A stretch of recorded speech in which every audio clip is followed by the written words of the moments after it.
Well, trade policy is a top priority between the U.S. and Canada, and Treasury Secretary Scott Bessent testified on Capitol Hill today, standing firm on President Trump's tariffs. Take a listen to that.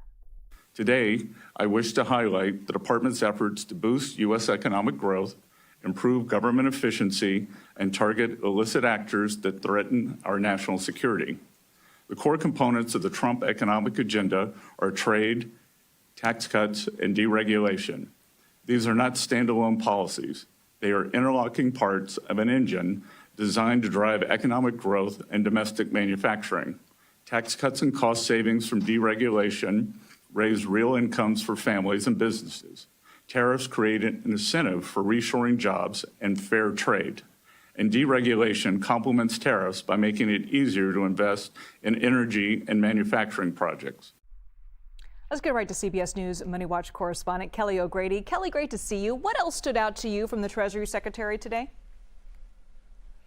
I think the most newsy part of it was that Secretary Bessent confirmed that there are no ongoing negotiations with China as of now. Of course, that has sort of been a big question based on different messaging that we have heard from the White House, that we have heard from the Chinese themselves. But that was something that right out of the gate within the first few minutes of the hearing, that became a key question. And he did confirm, after kind of sidestepping it every time he's been asked this in the past couple of weeks, that there are no ongoing negotiations as of now. He also highlighted that there are 7 countries that they are in active negotiations with.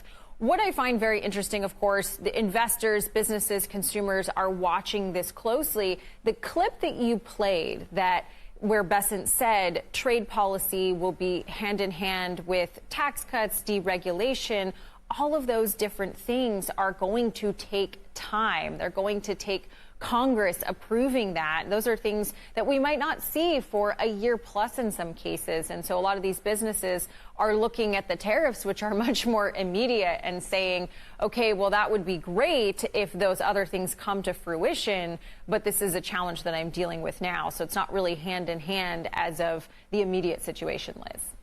And Kelly, today kicks off the Federal Reserve's policy meeting where a decision could be made on what to do about interest rates this week. What are we expecting to hear from that?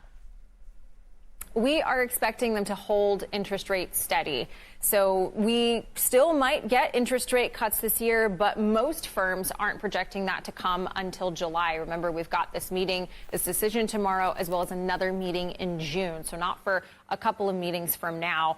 What we're going to be looking for, though, from Chair Powell is any messaging in his press conference on where he thinks inflation is going, how trade policy will impact that. He has said before he does expect inflation to tick up because of the increase in prices that we will see from these tariffs.